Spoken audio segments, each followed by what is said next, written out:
Hello. Hello, ladies and gentlemen. How are you doing? This is the Bitcoin Doctor, and this is the Bitcoin Show.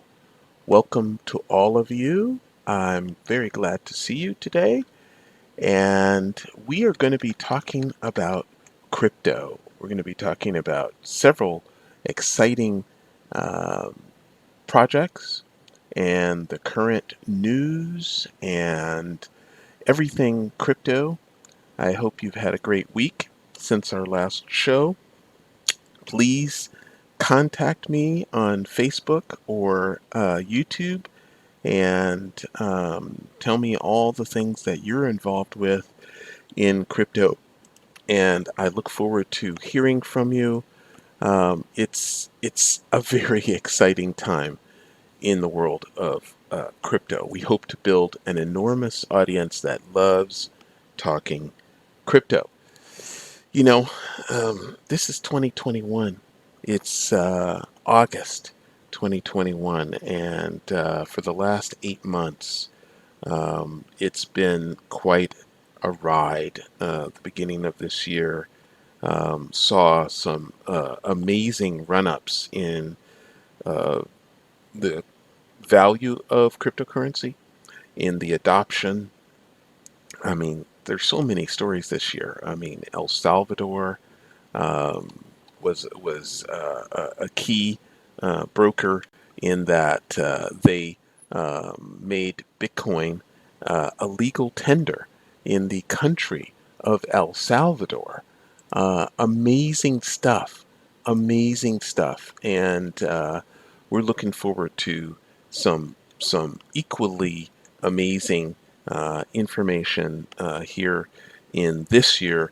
One of the things that I'd like to call your attention to um, was the recent closing of the sacrifice phase for a new blockchain, a fork of Ethereum called Pulse, and it's just it's really a tour de force in terms of what is Pulse and what was the whole sacrifice phase and what happens next. We're going to go through that as well. We're going to talk about Definity, um, which is a very unique blockchain that is now operational and is doing very well. It's been in development for a very long time. We're going to talk about Stacks.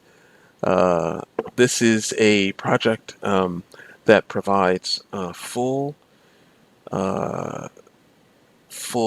smart contract capabilities on Bitcoin. Yeah, I know you've already you've been in the cryptocurrency space a long time, and you consider yourself somewhat educated, and you say to yourself, well, you know, uh, you know, smart contracts are built on Ethereum or Ethereum clones or ADA or Solana or some other cryptocurrency, but not on Bitcoin.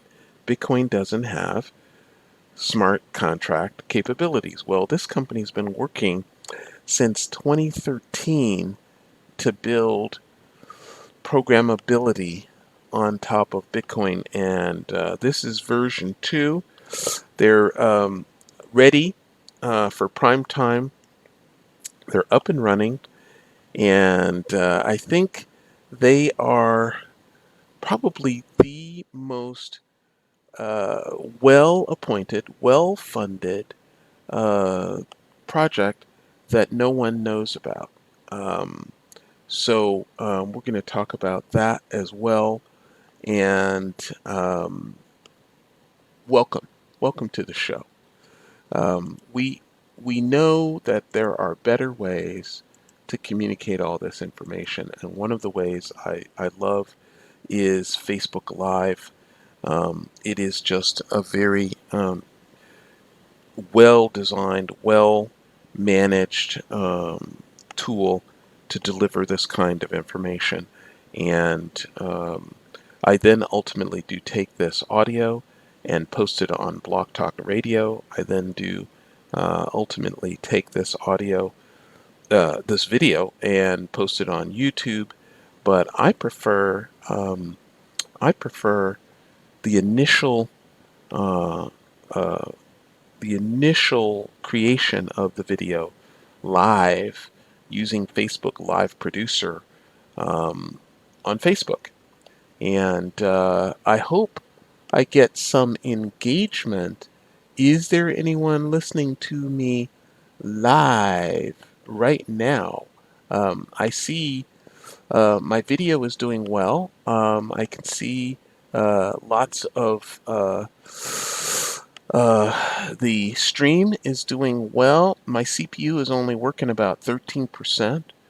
I'm doing 30 frames a second. Um, Join me live on Facebook every Thursday morning at 8 a.m.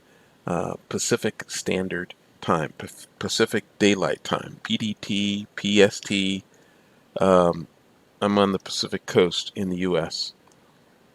Thursday mornings at 8 a.m. Join me. And I would love to communicate with people. I'm not quite sure how we can communicate, if there are, if I can look at questions or anything like that, but I'm going to be exploring some of that as we go on and continue this process. But it looks like we're doing great right now. Stream metrics are amazing. Facebook, Facebook. It's just a really cool tool. And Facebook Live Producer, Live Feed Producer, whatever this is called, is really good. Really good. I love it. So let's get started. I'm going to leave you right here while I tell you a story. The story starts in 2020. Most recently, an investment of $100 million from MassMutual, a 170-year-old insurance company, uh, and a series of investments totaling over $5 billion by Microstrategy Incorporated, led by CEO Michael Saylor, converting their corporate treasury cash into Bitcoin, led a trend in the corporate world which made 2020 an amazing year for crypto and Bitcoin in particular. I love it. Michael Saylor at one point said, as you know, the majority shareholder in his publicly traded company, he pretty much can do whatever he wants. But he said, I have a personal obligation. I mean, I'm sitting on $500 million at that time, a $500 million in cash, and I feel like I'm sitting on a $500 million melting ice cube with the liquidity from the pandemic, pumping more money into the economy, driving inflation up. Um, he said, based on just inflation, the real inflation, cash on cash of about 15% a year, 5 to 7 years, um, the purchasing power of the huge melting ice cube of cash that he was sitting on would be eroded completely. He needed to find a solution. Traditional treasury management techniques were not working. Um, uh, Check out Michael Saylor, his explanation of his entry into cryptocurrency and his continued uh, focus and his continued belief in the future of Bitcoin is quite amazing. My name is Joe Terry, uh, and my lawyers tell me that you will not believe the following.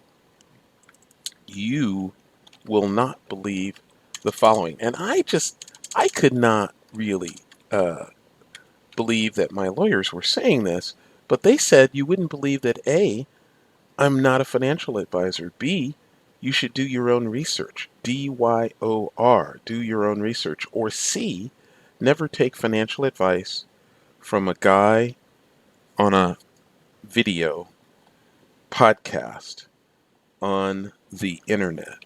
And I just don't agree. Not at all. I think you are smarter than what my lawyer thinks. Send all your Ethereum and Hex donations to the Ethereum address in the show notes.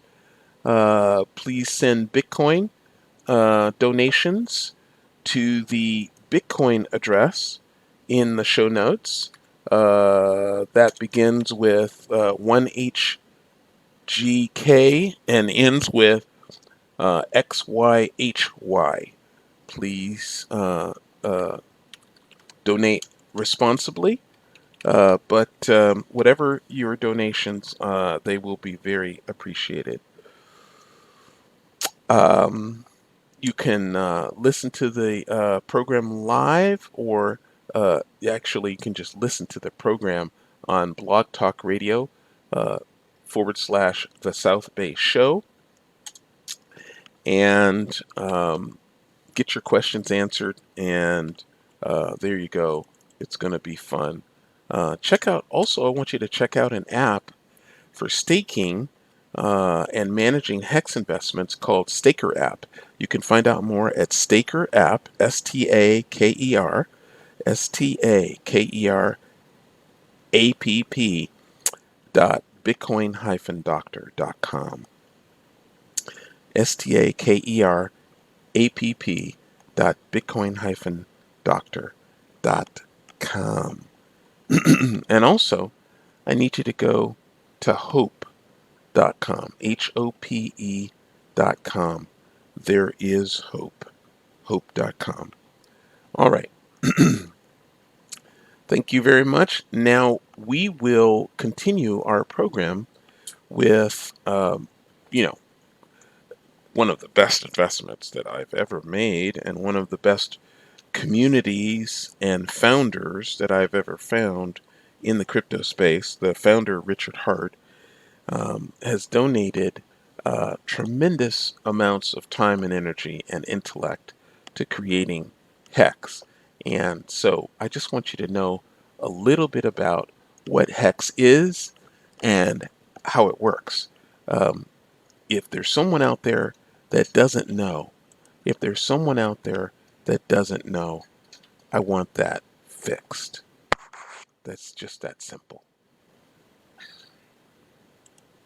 The invention of cryptocurrencies brought us alternatives to the traditional financial system. Hex is the next step in that evolution, designed to replace high-interest time deposit savings accounts. Stake your Hex coins for a fixed time period, and once your stake expires, Hex pays you the interest you're owed. The longer lockdown period you choose, the higher interest rate you receive. Hex is a smart contract built on top of the Ethereum network, providing you trustless, decentralized interest without any banking fees or middlemen. Bitcoin miners generate about 650,000 coins a year in total. They have to sell most of it to cover their high electricity costs, forcing down the price of Bitcoin on the market. Rather than paying miners, Hex pays the stakers instead, who have no mining costs pushing down the price of Hex. And the more people stake their coins, the less will be available on the market for buyers, which in turn increases the price of Hex. However, if less people stake, then the contract automatically increases the amount of interest earned by the remaining stakers. This balance ensures that it's always beneficial to be a staker. You can already buy Hex on a growing number of exchanges. If you are a Bitcoin holder, why not hold your investment in an asset that actually rewards you for holding? All right, there you go. That's a simple, clean The invention of crypto introduction to what is Hex. It's so quick and so simple, you may not have grasped it entirely. Just go to hex.com and you can find out more.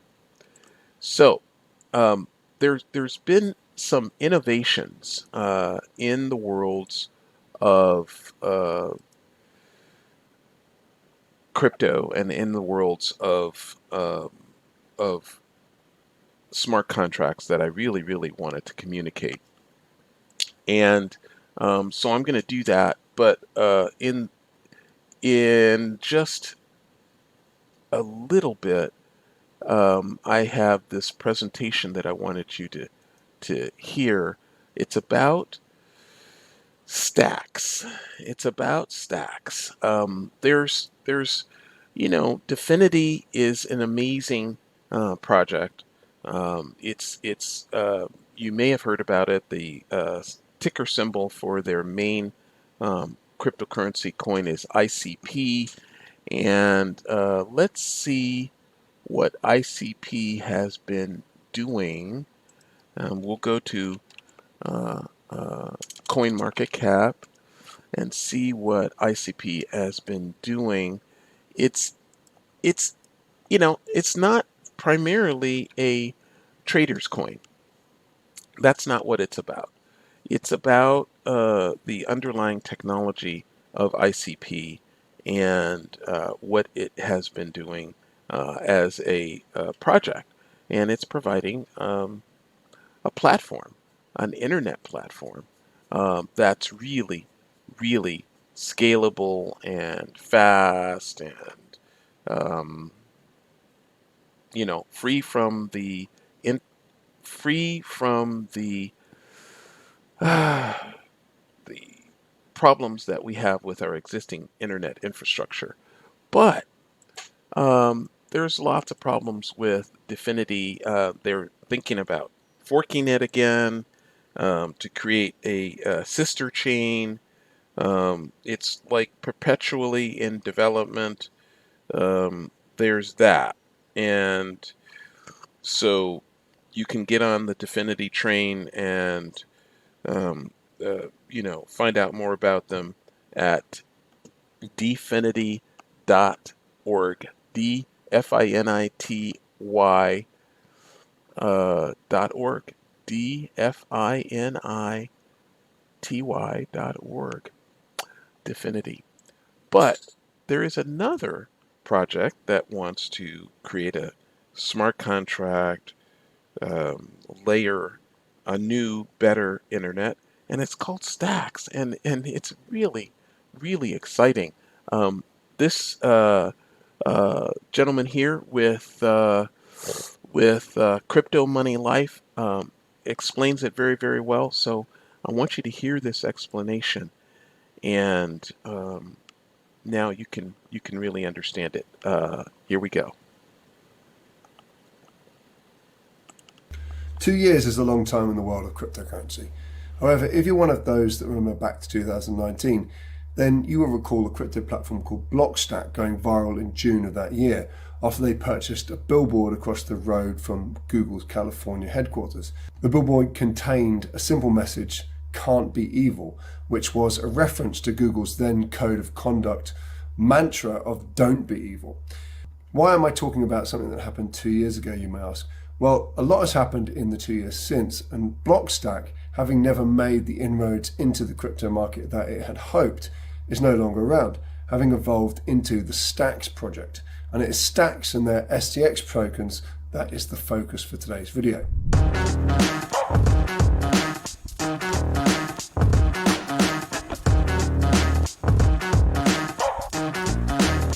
Hey everyone, and very warm welcome back to Crypto Money Life. Before we get into my review of the STX token, a quick reminder to all those who are new to the channel, please hit that subscribe button and the bell icon. Stay up to date with all of my latest videos and exciting content that I've got coming up. Done that? Okay, great. Let's get into the video.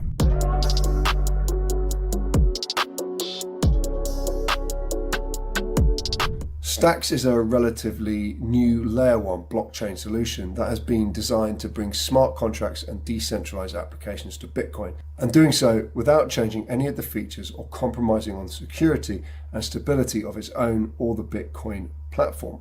As mentioned in the intro, the platform was formerly known as Blockstack, but was rebranded in late 2020 to Stack.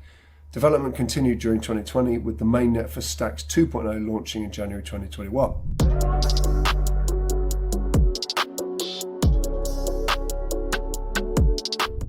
I wouldn't go as far as to call Blockstack a failed project, as the rebrand seems to have occurred as a way of separating the ecosystem and the open source project from the actual company Blockstack PBC, which was the company that built the original project. Rather than a relaunch of a failed project, I see Stacks 2.0 as the rebranded and upgraded iteration which seeks to address the utility and scalability issues that affect the Bitcoin network. In order to achieve this, the Stacks development team has created a new and unique consensus mechanism they've dubbed Proof of Transfer, or POX. This POX consensus connects the Bitcoin and Stacks blockchains. The Stacks blockchain contains the smart contracts, whereas the Bitcoin layer acts as the finality and security layer. Leader elections then occur on the Bitcoin blockchain, while new blocks are written to the connected Stacks blockchain.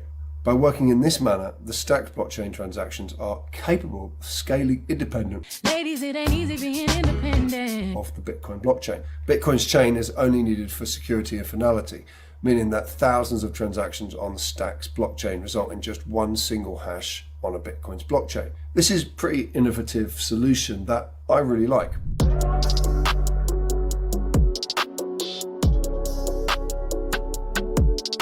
Each consensus algorithm that is used in blockchain requires some type of resource to secure the blockchain, whether it be computer resources or financial resources. Most of the time, these algorithms are divided into two major types, or two main types. The first is proof of work, where nodes dedicate computing resources in a process called mining. And the second is proof of stake, where the nodes dedicate financial resources in a process called staking. There are, however, variants of these two primary algorithms, and one of the variants of proof of work is the proof of burn consensus, which sees miners compete for network rewards by burning or destroying the proof of work cryptocurrency in lieu of using computer resources. Stacks has taken the proof of burn concept and built on it to create a new consensus mechanism they've named proof of transfer. What sets this apart is that in POX, the proof of work cryptocurrency of an already established blockchain is not burned, but instead it is used to secure the new blockchain. Rather than burning the existing cryptocurrency, it is transferred by miners to other participants in the network. The miners then receive some of the new cryptocurrency, and the other network participants receive the established cryptocurrency in the transfer. This allows network participants who are adding value to the new cryptocurrency network to earn a reward in a base cryptocurrency by actively participating in the consensus algorithm.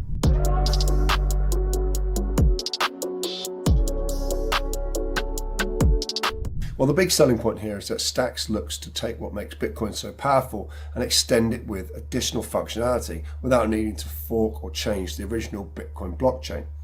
Apart from the new consensus mechanism, this decentralized platform also supports smart contracts, dApps, and the creation of virtual assets that are easily transferred. These virtual assets can represent any number of use cases, including governance or funding. Stacks also supports both fungible token creation and non-fungible token creation. In order to power the smart contracts on the platform, Stacks uses the Clarity programming language, which provides enhanced security. The Clarity code is what's known as predictable code because developers are able to determine what the program is going to do, how much data it will consume, and what the cost will be for the application. Many see this as preferable to Ethereum's Solidity language, which does not allow developers to know or predict what the program will do, its data needs, or its cost without actually executing the code.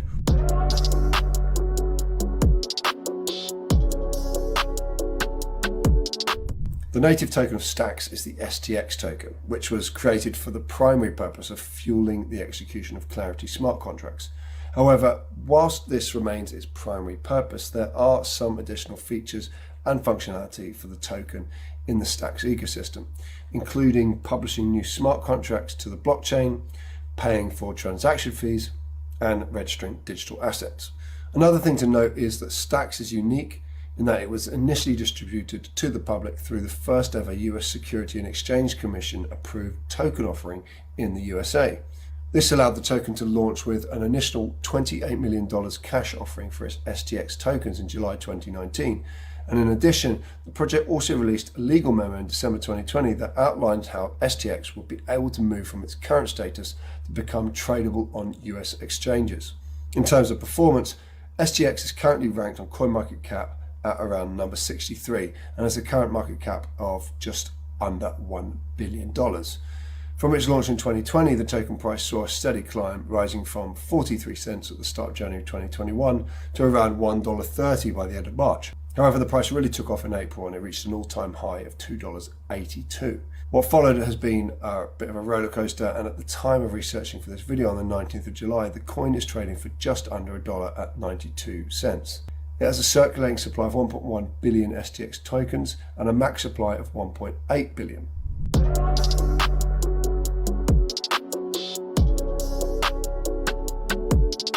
Stacks has been developed by a globally distributed team that includes leading researchers from MIT, Princeton, and Stanford universities, all very prestigious institutes. The project initially originated from the company Blockstack PBC, having been funded by a number of prominent venture capital funds, including Y Combinator, Digital Currency Group, and Winklevoss Capital. The company Blockstack PBC now operates under the name Hero Systems PBC, which also played a part in driving the name change of the project itself. Name changes aside, the brains behind the project are Manip Ali and Ryan Shear, who co-founded both Blockstack and now Stacks. Manip is a graduate from Princeton University with an MA and PhD in computer science. He remains the CEO of the new company Hero Systems PBC. Ryan Shear, the second co-founder, departed the project in 2018, having served as the CEO for around 5 years. I really like this project, as I think that it is a unique and innovative project that promises to enhance the utility of the Bitcoin network and unlock the massive value in Bitcoin. I generally think that it has the opportunity to make Bitcoin more useful in the DeFi ecosystem, and with its inclusion of smart contracts and dApps alongside the already formidable value and reputation of Bitcoin, I think the project has good times ahead.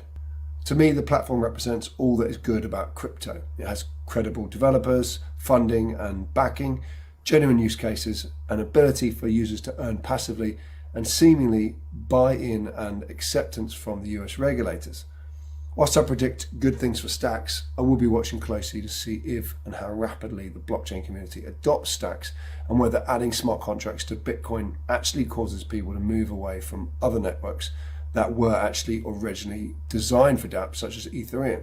For me, I think there is a chance, but Ethereum is a big one to push aside. Well guys, those are my opinions about the Stacks token. I would love to hear what you think of the project. Are you as enthusiastic as me, or do you disagree with my very rosy view? Let me know down below, and please do take the time to like the video, sub to the channel, and comment. I will of course get back to each and every one of you if I can. That's about it for today. Hope you enjoyed the video, and I will see you guys again soon on Crypto Money Life.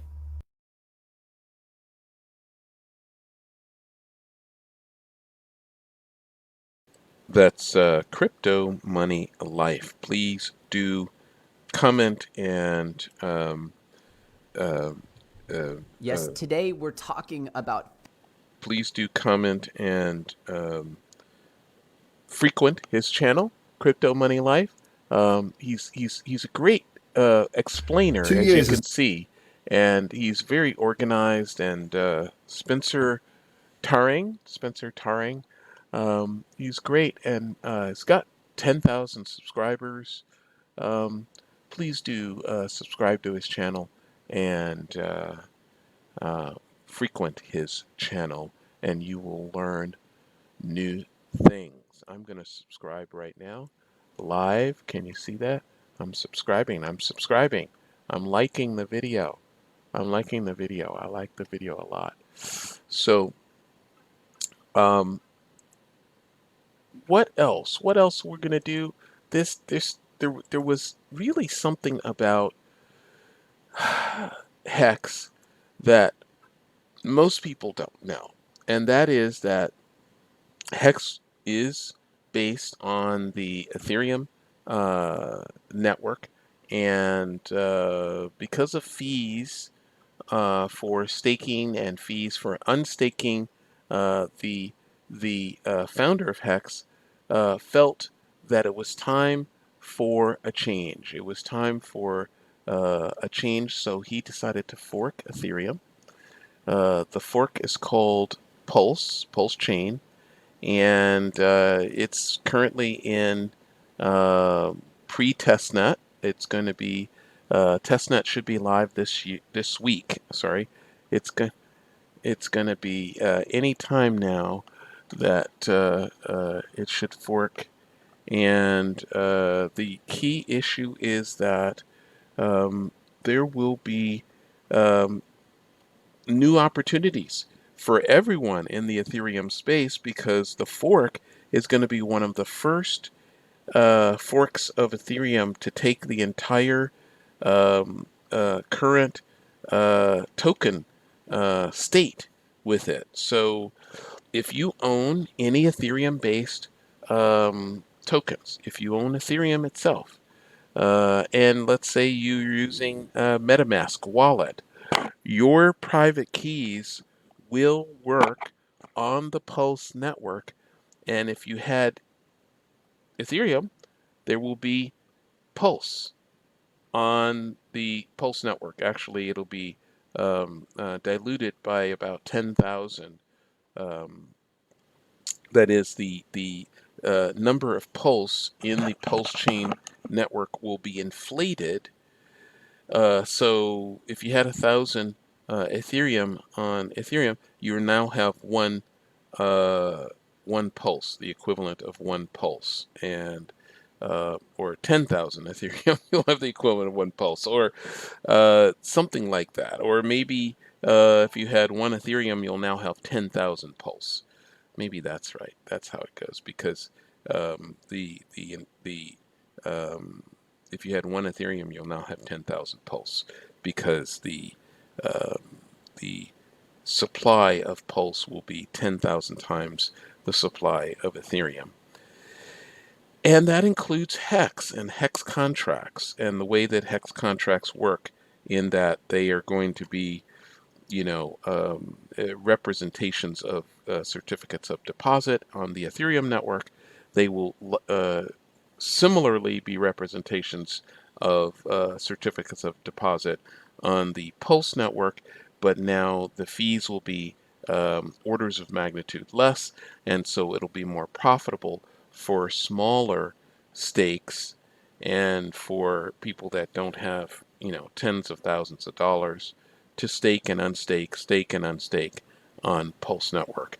And yet it'll still be as profitable as it has been on Hex, or at least that's the theory, that Pulse Chain, the version of Hex, will be as powerful as the Hex version has been on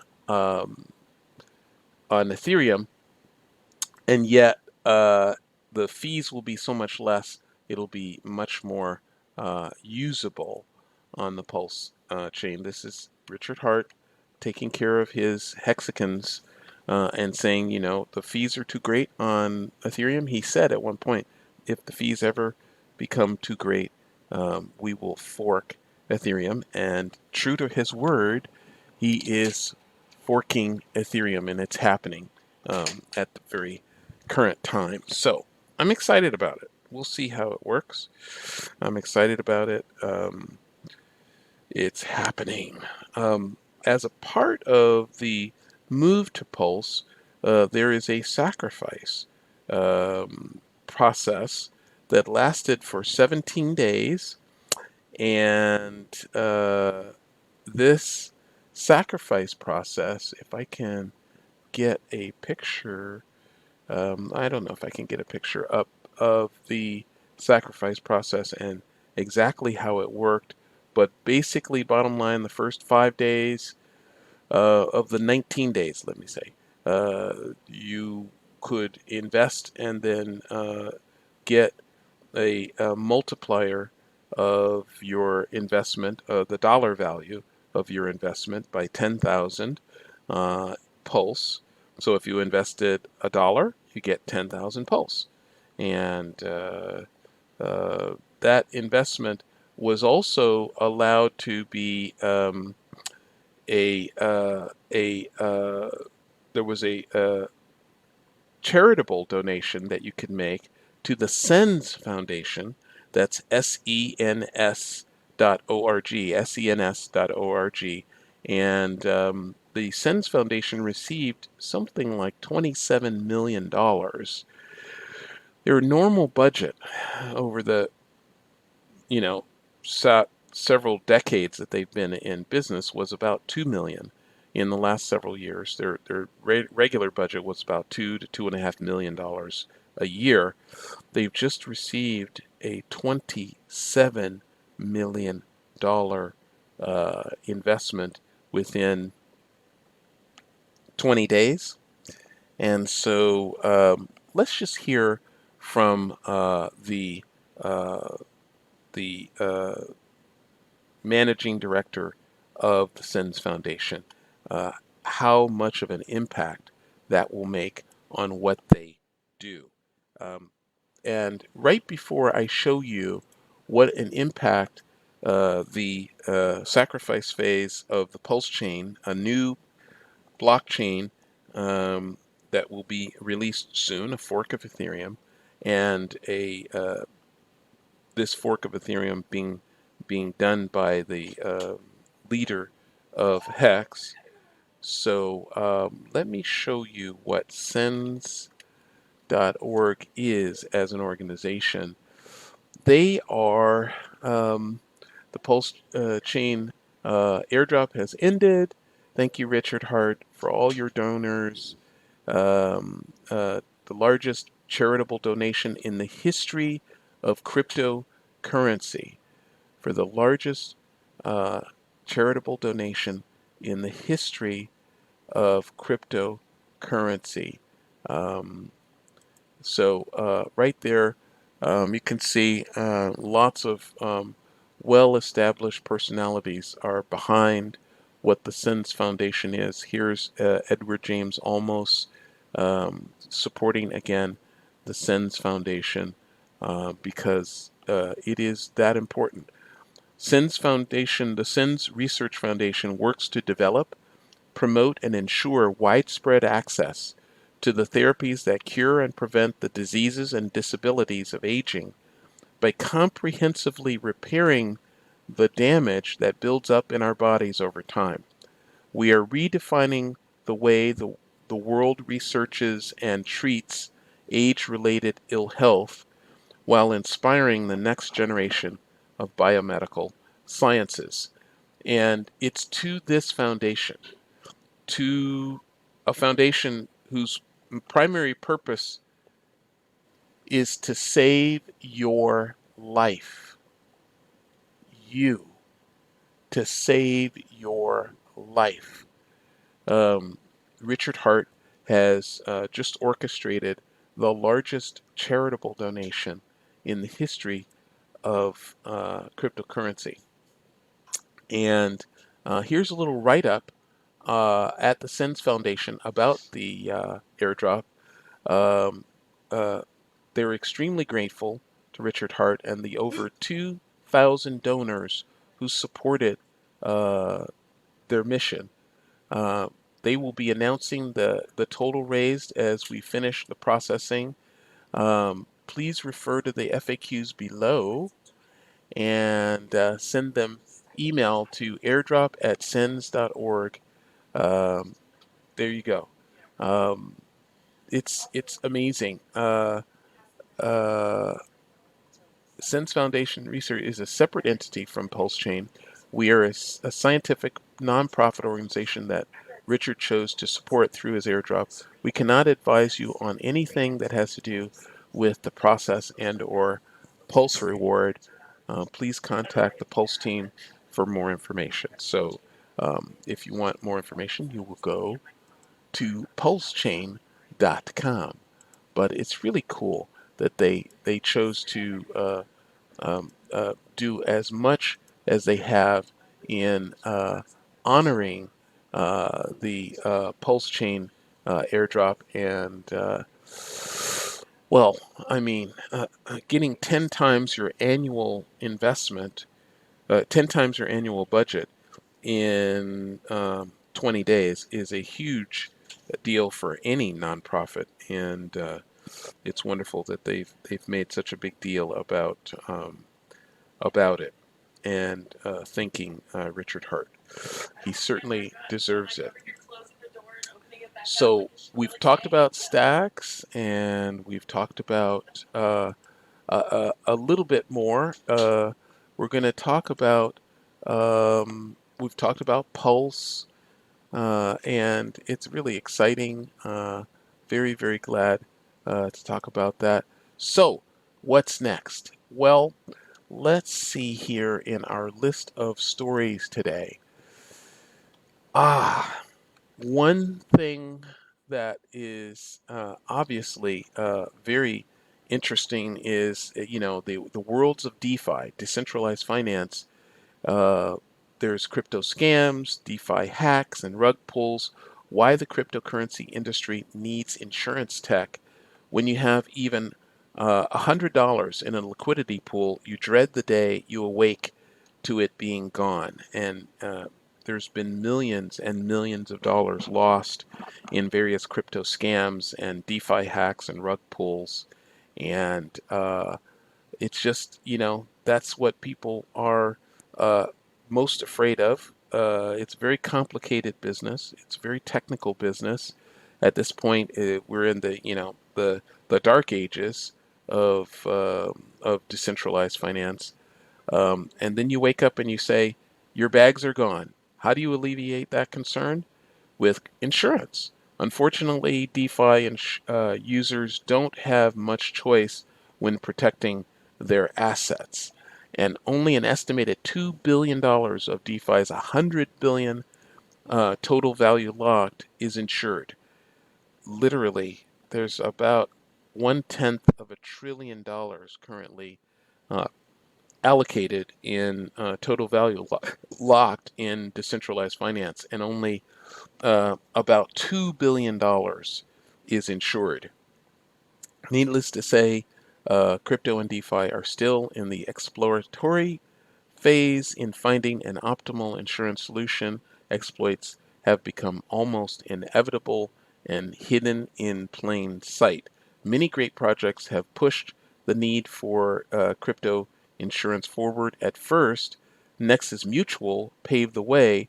They realized that when it comes to insuring DeFi assets, there wasn't enough data to understand the events you're trying to cover.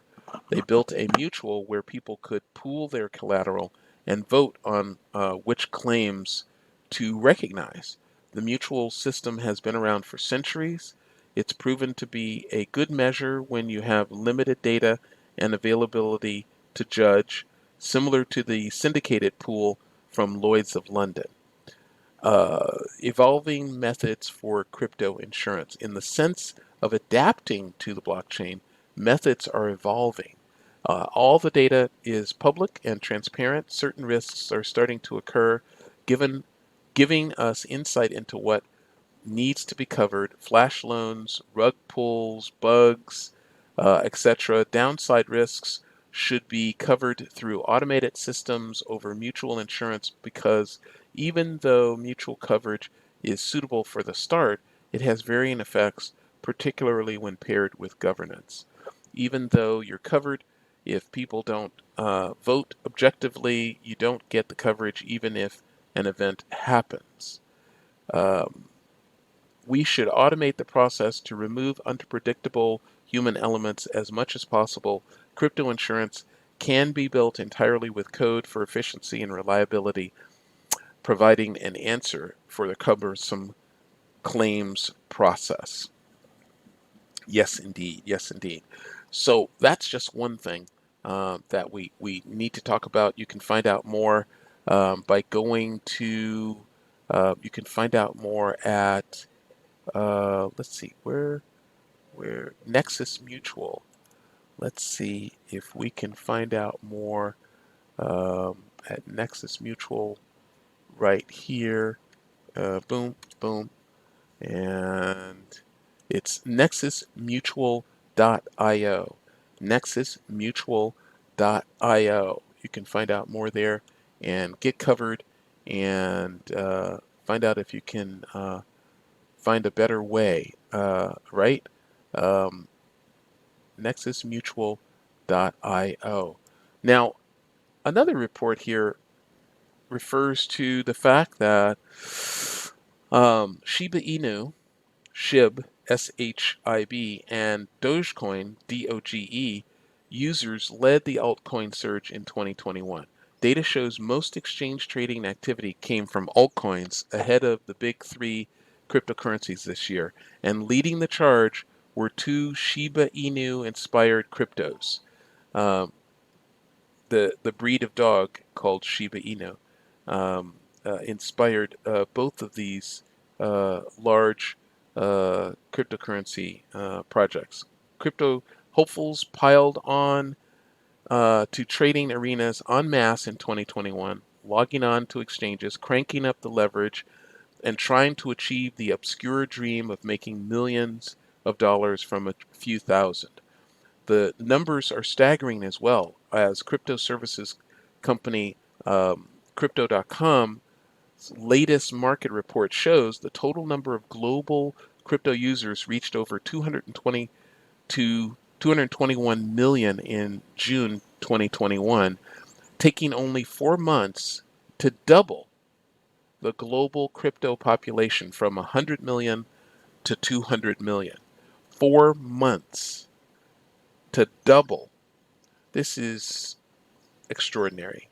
And it wasn't the large cap tokens that were being punted on, but meme coins named after dog breeds that saw greater trading activity from the everyday investor, or so notes Crypto.com.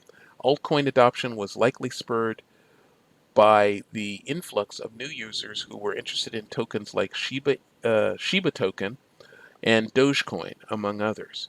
Shiba Inu becomes top dog. Both the tokens reached the top 10 cryptocurrencies by market cap for a brief period in April 2021.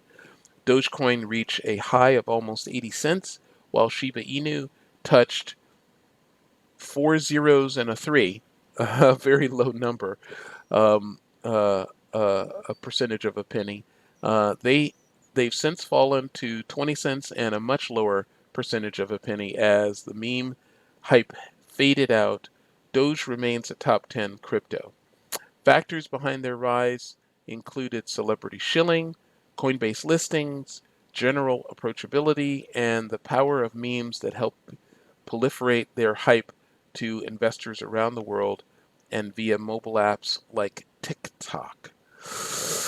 Such growth came on the back of Bitcoin and Ethereum leading in terms of both institutional adoption and protocol improvements.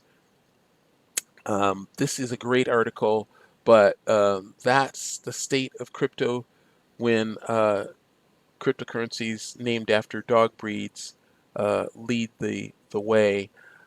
This story, though, is insanely bullish. This is incredibly bullish. Anyone involved in crypto should be very excited about this, and I certainly am. This is just amazing. I mean, it's just amazing when you think about it. U.S. banks urged to include Bitcoin crypto in their plans for this crucial reason. The American Bankers Association, not some crazy left wing, right wing, you know, cryptocurrency underground organization. The American Bankers Association has released a new report in which it advises its members to partner uh, with crypto firms due to the profitability of the space. It's just that simple. In a new report titled Understanding Crypto, What Banks Need to Know, the American Bankers Association, the ABA, has urged banks across the country to partner with crypto firms. The need for banks to partner with crypto firms, according to the report, is due to the increased profitability of the sector and rising client interest. In the 20-page report, while suggesting various crypto use cases for banks with revenue models and regulatory issues for each use case, the group provided a high-level overview of crypto with a glossary which maps crypto business activities to bank products and services. The American Bankers Association advises banks on crypto relations. With the increasing profitability of the crypto industry, banks have found it more lucrative to take crypto companies on as partners and their customers as clients, while crypto companies need banks to provide access to the payment system to onboard and offload fiat deposits, ABA said in the report. Some of the suggested partnerships for the banks include payment systems where a blockchain-powered payment network would allow for faster and more efficient international transactions, or how the blockchain technology could be utilized to allow for cheaper and secure lending processes. Other activities that the bank could find indispensable include KYC AML, that's Know Your Customer and anti-money laundering, digital identity, reporting, and banking, where a bank could offer business banking services to crypto companies. The ABA further classified crypto assets into four categories: cryptocurrencies, stablecoins, central bank digital currencies, and non fungible tokens. Decentralized finance also got a nod.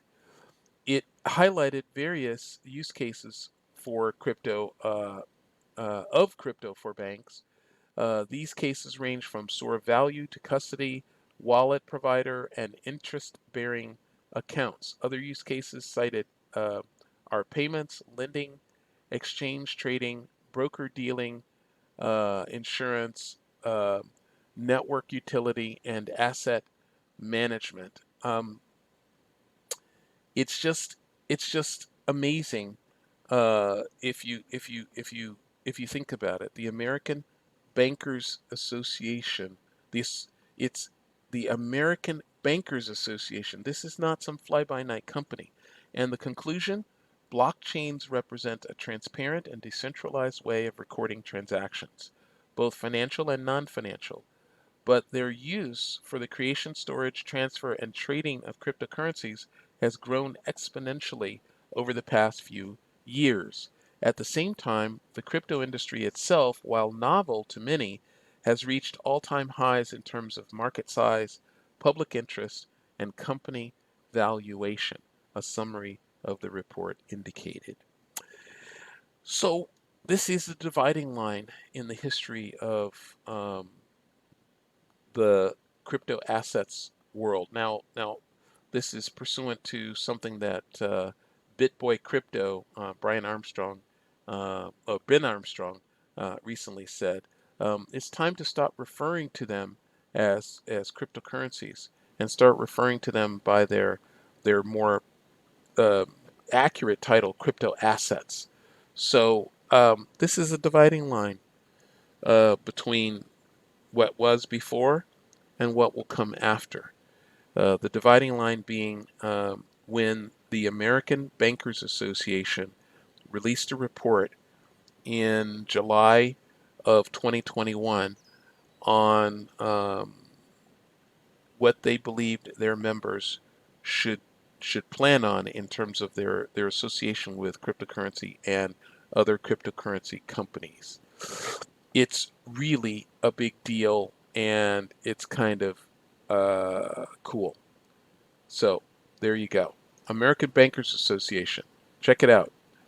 Now, Gary Gensler sounds the alarm on growing DeFi activity, says the SEC looking to regulate the crypto sector. Gary Gensler was pegged as a crypto-friendly official at the start of his term, but he's raising alarms 6 months in.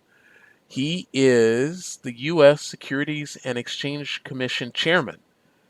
Gary Gensler is the U.S. Securities and Exchange Commission chairman, the U.S. SEC. And he reiterated his position on the burgeoning decentralized finance sector yesterday, calling for an increased overview of the space while signaling regulations were necessarily required. And and he says very candidly, and I quote, "While I'm neutral on the technology, even intrigued. I spent 3 years teaching it, leaning into it. I'm not neutral about investor protection, said Gensler, who is scheduled to give a speech on crypto today at the Aspen Security Forum. He added, if someone wants to speculate, that's their choice. But we have a role as a nation to protect those investors against fraud. And this is wonderful. As he says here, he spent 3 years. I believe it was like at Harvard teaching cryptocurrency and the beginning of the technology to students, upper level students. And now he is the chairman of the Securities and Exchange Commission, and he does believe that further regulation is required. And this is good. Most cryptocurrency, or sorry, here we go again. Most crypto asset um, pundits and people in the industry have said that they did not want regulation or massive regulation. They've been going to other countries to do their business and so forth. Well, I think that's the exact opposite of the truth. I think that with greater uh, regulation will come greater adoption and predictability. I mean, it's like, the old saw, the only thing that is sure is death and taxes. Well, it's a good thing that you know what your taxes are. It's a good thing that it's a a certainty that you can count on, so that you don't have to guess, and you can tell clients, yeah, there's a certainty about what taxes you're going to owe if you get involved with cryptocurrency. That certainty needs to be in place. We need to have laws to regulate crypto assets projects and to protect people. And I applaud this. This is great. This is wonderful. It's just a growing up of what is happening in the crypto asset sector. This story is kind of amazing. As we get towards the end of our hour, El Salvador effect. We'll just call it the El Salvador effect. Spain considers allowing mortgage payments in crypto. What? Uh, will Spain do an El Salvador and push the crypto agenda forward on a global stage? According to 20 Minutos, a Spanish newspaper group, 20 Minutos, a Spanish newspaper group, lawmakers in the country are considering a proposal enabling mortgage payments with crypto. The digital transformation law would also include a raft of other measures to legitimize crypto, blockchain, and artificial intelligence technologies, including tax incentives for firms operating within these sectors. Spain looks to crypto for finance reform. The ruling People's Party uh, in Spain seeks to promote the use of crypto and other transformative technologies. Under the proposal, the PP intends to modernize banking infrastructure and encourage companies to adopt transformative technologies in their day-to-day operations. In terms of mortgage reform, not only do lawmakers wish to enable mortgage payments in crypto, but the proposal extends to include an overhaul of the entire mortgage system. It puts forward the case that banks should use blockchain to administer the mortgage system. It also suggests utilizing smart contracts for insurance, which they believe will speed up the claims process. Introduction into the mortgage system, it also proposes that banks use blockchain technology to manage mortgages, insurance, and speed up compensation. It proposes to extend it to insurance policies with smart contracts with conditions depending on the procedures to be followed, the verification processes, and potential incidents. The ruling party also sees merit in using blockchain technology in the food chain to trace the origin via label passports, as well as in the health sector to document medical decisions and processes, and in streamlining medical reports administration. Will Spain make the skeptics listen? El Salvador's Bitcoin legal tender bill was a revolutionary act demonstrating at a national level that Bitcoin and crypto have more use than speculation alone. Then again, El Salvador, with its population of just 6.5 million, is such a small player on the global stage, meaning the impact of the Bitcoin bill was always going to be limited. However, pro-crypto moves by Spain, which ranks 14th in the world by GDP, will undoubtedly send a more rousing point to the skeptics. The likes of the US, among others, continue to drag their feet on affirmative crypto legal frameworks. Recently, US Senator Elizabeth Warren went on the offensive by regurgitating played out arguments on environmental damage and criminality. In making her arguments, she, like others before her, only made clear her ignorance of the technology, which in turn highlights the foolishness of those uneducated on the matter, influencing legislation which affects us all. All eyes are on Spain in anticipation of unfolding events. So, in geopolitical terms, El Salvador's adoption of Bitcoin as legal tender was a first, no doubt. But in terms, geopolitical terms, this move by the ruling party of Spain is certainly a big one. It's just happened. We don't know what the fallout will be, but it's all happening right now. Keep your eyes open. It could be very, very big, and I'm excited. That's just one of the things that's coming. Now, this is another um, topic that I will cover next time. Our time is getting a little bit short. I don't want to make these too long. I want to make them right at an hour. And so we're going to take this up next time. Ladies and gentlemen, thank you for joining me, the Bitcoin Doctor. As always, you can contact me through the show notes. Please send any donations that you would like to support our efforts to the Ethereum address in the show notes, either Hex or ETH. And please send any Bitcoin to the Bitcoin address in the show notes if you would like to support our efforts. Thank you very much. And with that, adieu. Adieu.